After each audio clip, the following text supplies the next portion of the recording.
Meu nome é Antônio Américo Friedman, nome de guerra Américo, não é? E esse livro, na verdade, é um trabalho de equipe do Serviço de Eletrocardiologia do HC de São Paulo. É um livro básico com uma abordagem diferente, não é? Então ele não tem fisiopatologia e estudo de arritmias, mas apenas focando o diagnóstico diferencial em várias situações, inclusive nas taquiarritmias, nas pausas, numa série de condições também, não é? Então, e dando exemplos esses que, às vezes, para o indivíduo com menos experiente, pode ver assim claramente, eles foram exemplos bastante escolhidos, não é?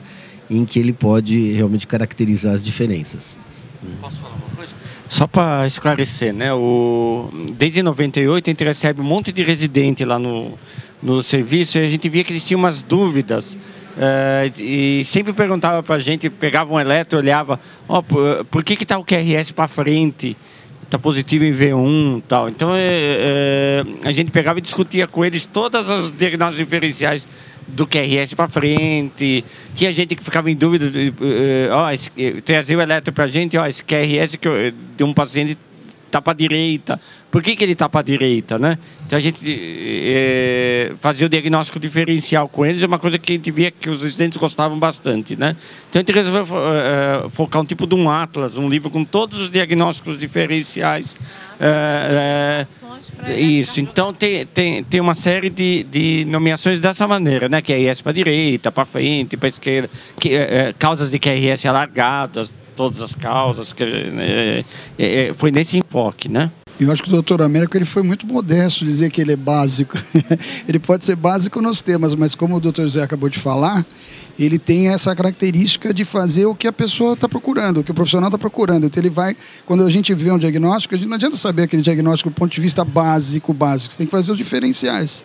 E essa demanda que o doutor José comentou, eu acho que foi preenchida de uma forma única, porque eu sinceramente, né, como todos os cardiologistas, a gente está sempre olhando as publicações, e eu não conheço nenhum que tenha a riqueza de traçados e essa facilidade de responder à demanda como a concepção desse livro já na segunda edição.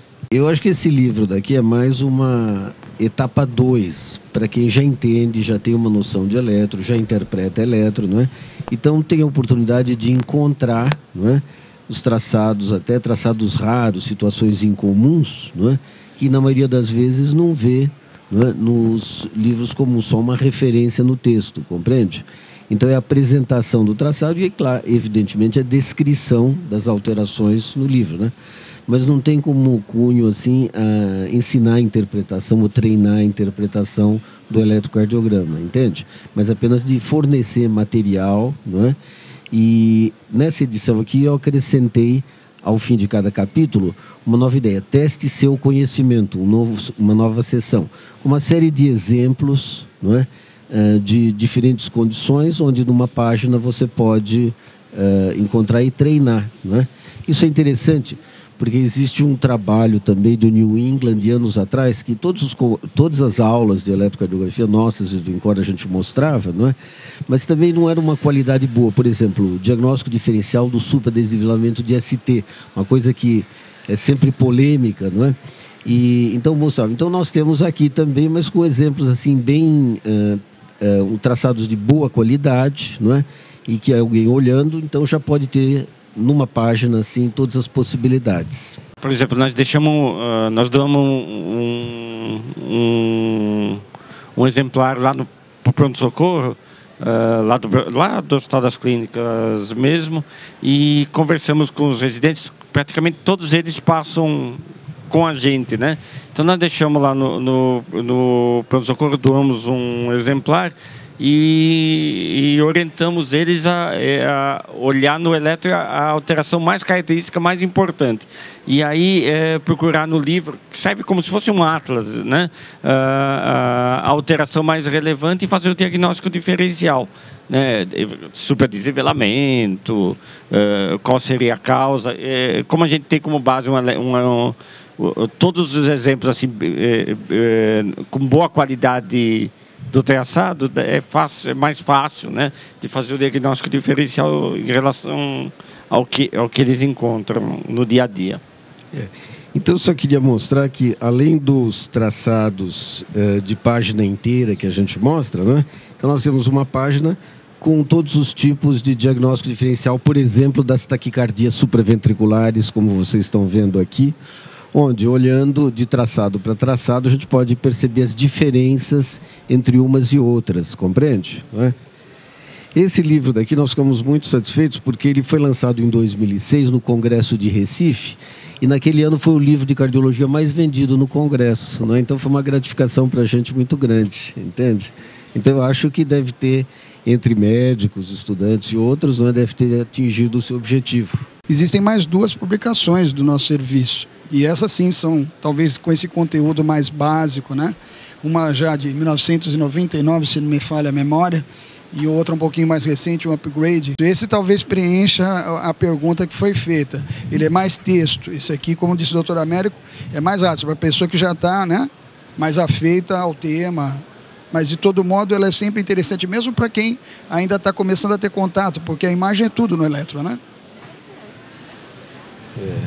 Não, e uma outra coisa, hoje em dia, todo mundo tem acesso à internet gratuitamente e tal, então ter um livro é sempre uma coisa a mais.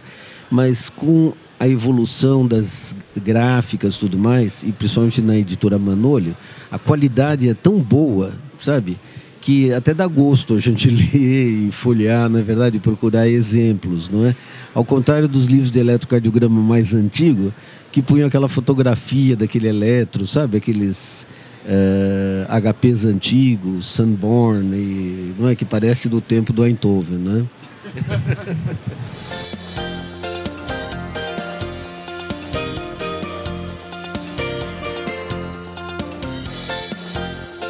Mas graças aos equipamentos novos, como esses HV Philips, Trin que nós tínhamos, não é? Além do traçado do eletro, ele fica monitorizado enquanto a técnica vai fazendo o eletro, sabe? Então, terminando o eletro, ela acaba fazendo traçados longos de D1, D2. Então, isso enriquece muito, porque além do traçado de 12 derivações, não é? Também continua na memória e a gente pode, então, fazer traçados adicionais, onde a gente surpreende coisas muito interessantes que até auxiliam o diagnóstico, não é? Como o fim, o término da taquicardia, não é? Se começou com uma extrasístole, por exemplo, caracterizando o fenômeno de reentrada, não é? O término também, ou outros dados auxiliares, por exemplo, o encontro de uma captura, ou, na verdade, ou uma difusão, não é? Que poderia, então, mostrar isso mesmo, né? E daí a gente escolhe, então, aquele para mostrar, né? E tudo isso temos aqui também, não é? Em eletrocardiogramas, não em Holter, né? Porque, E a vantagem é que o eletro sempre tem uma definição de imagem melhor do que o Holter, não é? O Holter às vezes tem, não é? Mas na maioria das vezes não fica tão bom, não é? Quanto traçado de eletro, né? Principalmente assim com o objetivo didático, né? De mostrar para alunos, né? E como nós damos aula para todo o curso da Faculdade de Medicina da USP, não é? Que é dado no 5º ano, né? E também a gente dá aula para os residentes, né? Principalmente os residentes de clínica, que depois vão ao INCOR, não é? Aliás, acabam passando quando eles fazem estágio com a gente, né? Porque ficam lá só vendo eletro o dia inteiro, né? Então, tudo isso gratifica muito a gente e eles aproveitam esse material todo que, na verdade, é o nosso acervo. E graças à contribuição dos colegas que estagiaram conosco, passaram com a gente e acabam, então, trazendo traçados. Olha só, né?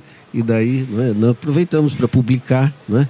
Nós também publicamos na revista da Associação Paulista de Medicina, você do Rio talvez não conheça, mas aqui todo número a gente publica assim um caso que também o eletro é o principal, não é? É o tema principal, então é sempre um traçado de boa qualidade em que a gente mostra coisas diferentes que surgem onde o eletro tem relevância, não é? Eu só queria esclarecer um negócio. O nosso serviço é ligado à clínica geral e propedêutica. Então, o foco da gente além da assistência, é o ensino. A gente não faz muita pesquisa, mas ensino e assistência a gente faz bastante. E a gente faz ensino tanto para a parte de alunos do 5º ano da faculdade, residentes, e também a gente tem um grupo que é coordenado pela enfermeira Marlene, que está aqui, que é de ensinar os técnicos, né? A gente tem um monte de estagiários que são técnicos e que eles aprendem a fazer o eletro, aprendem a diagnosticar as principais alterações, tudo discutem com ela, e vocês vão ver no traçado que no livro que a gente tem uma série de traçados em que o próprio técnico ele já complementou o traçado, ele faz derivações especiais, V7, V8 para ver infarto dorsal, V3R, V4R para ver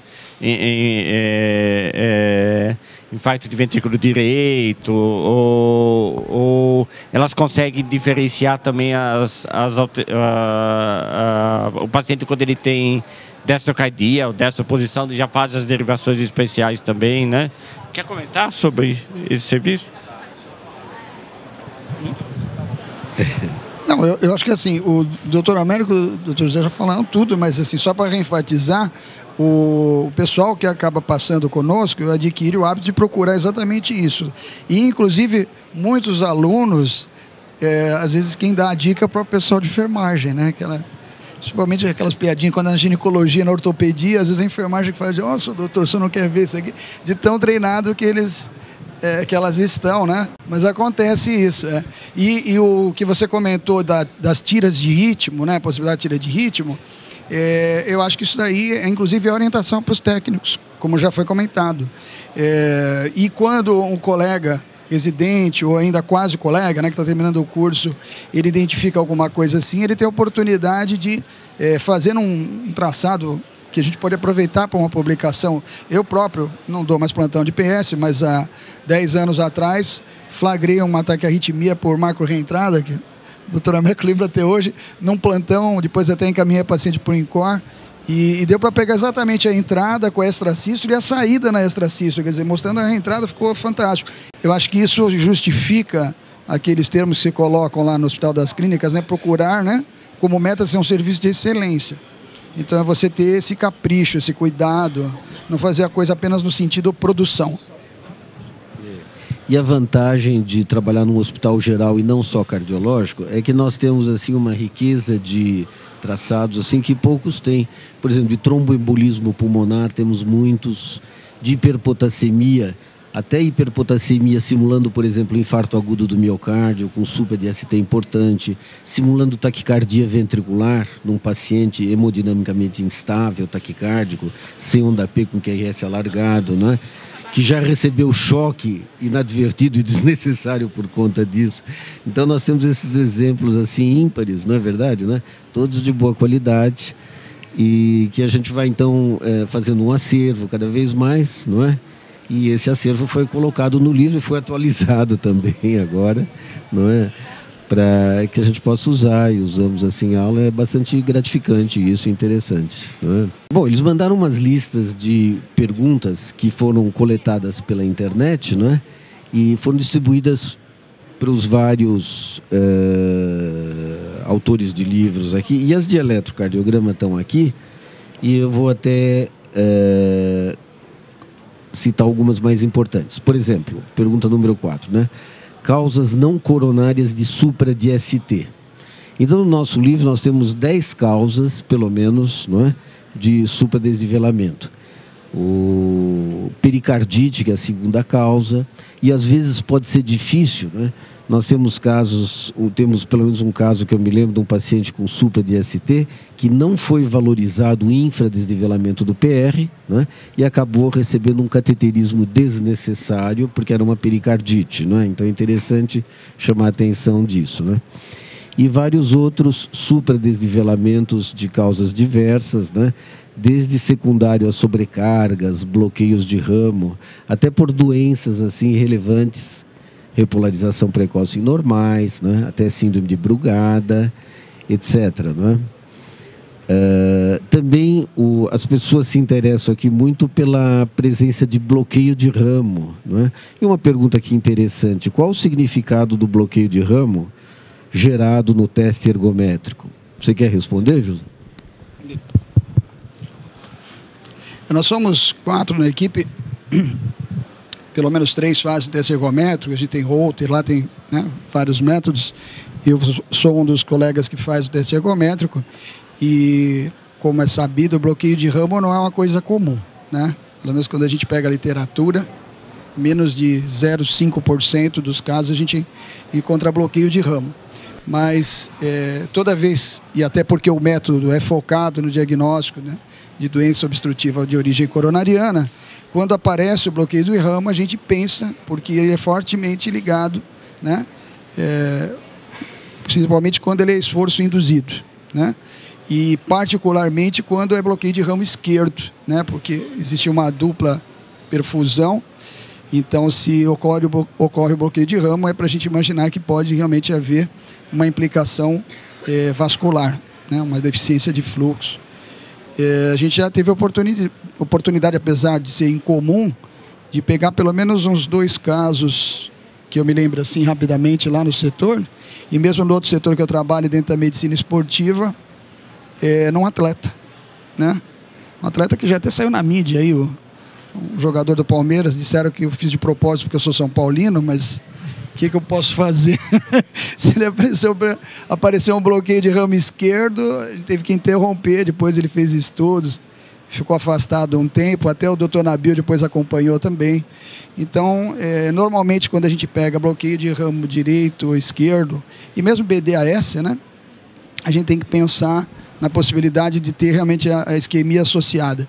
E particularmente quando o bloqueio de ramo direito e até BDAS é muito associado a lesões proximais da interventricular anterior, né? Então, denunciando ou pelo menos sugerindo uma área de músculo em risco bastante razoável. Então, é importante quando a gente encontra esse tipo de alteração.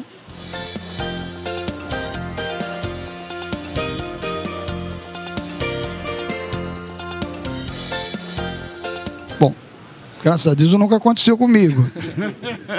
Então, assim, como experiência pessoal, eu não teria... O que a gente tem, inclusive a semana que passou, nós tivemos, assim, isso não é incomum, é a pessoa que tem um parasimpático, que eu costumo brincar, parece que tem um ABS, né? Tem um pessoal que às vezes no primeiro para o segundo minuto, inclusive uma funcionária, a semana que passou, chegou a fazer 33, mas de frequência sinusal. Então eu nunca, até hoje, como eu disse, não sei se é sorte, eu nunca peguei, já pegamos reentrada em paciente com pré-excitação, enfim, já pegamos várias situações que denunciaram isquemia, em qualquer um dos aspectos do teste, que seja o eletrocardiográfico, o clínico e geralmente associado. Mas eu nunca peguei uma parada literalmente, eu nunca tive parada, então eu não tenho experiência nesse sentido. Agora, obviamente, a parada em si, eu acho que ela fala per si, né? Quer dizer, tem obviamente um diagnóstico aí relacionado ou uma doença do nosso sinusal ou uma isquemia associada, né? Não só no teste ergométrico, né? Qualquer aula de arritmia que você veja no congresso, qualquer livro que você pega, você sempre tem que ter, vamos dizer assim, a questão de verificar substrato, né? A arritmia em si e os fatores moduladores. Então, isso que está sendo falado é basicamente a questão do fator modulador. Pode ser realmente essa resposta autonômica exagerada. Eu acho que sozinho não dá para denunciar um problema sério. Agora, claro, a parada em si é um problema sério. Então, tem que verificar se há um substrato depois de recuperar dela.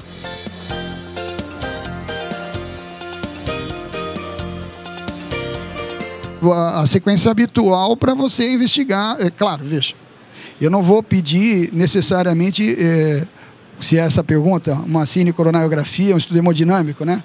Eu acho que depende do risco pré-teste, da idade do paciente e muitas vezes até do paciente, né? O paciente, às vezes, se você já fala, não, vamos fazer, mesmo que tenha indicação, vamos pegar um indivíduo de risco intermediário, então acima de 45 anos, 2 fatores de risco, e você fala, olha, se você for pegar na literatura, a indicação é fazer um CAT, né? Mas às vezes as coisas não funcionam assim no dia a dia, né? Então você acaba fazendo algum outro exame de imagem adicional ou até repete o teste, né? O teste também se aumenta a sua sensibilidade e especificidade, o valor preditivo, quando você repete o teste para confirmação. Agora, eu no consultório, habitualmente, eu procuro fazer primeiro um exame de imagem com radioisótopo, né? antes de partir para uma parte mais invasiva. Isso é minha conduta pessoal.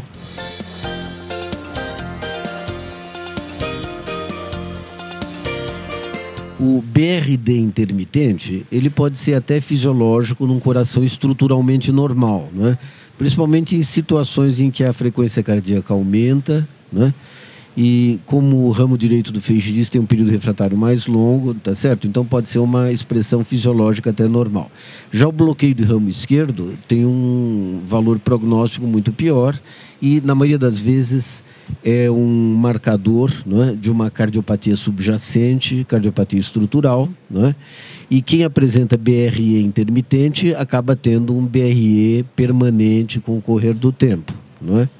Pode ser só por uma degeneração primária do sistema de condução, mas mais frequentemente coexiste com cardiopatia estrutural, uma doença cardíaca mesmo, não é?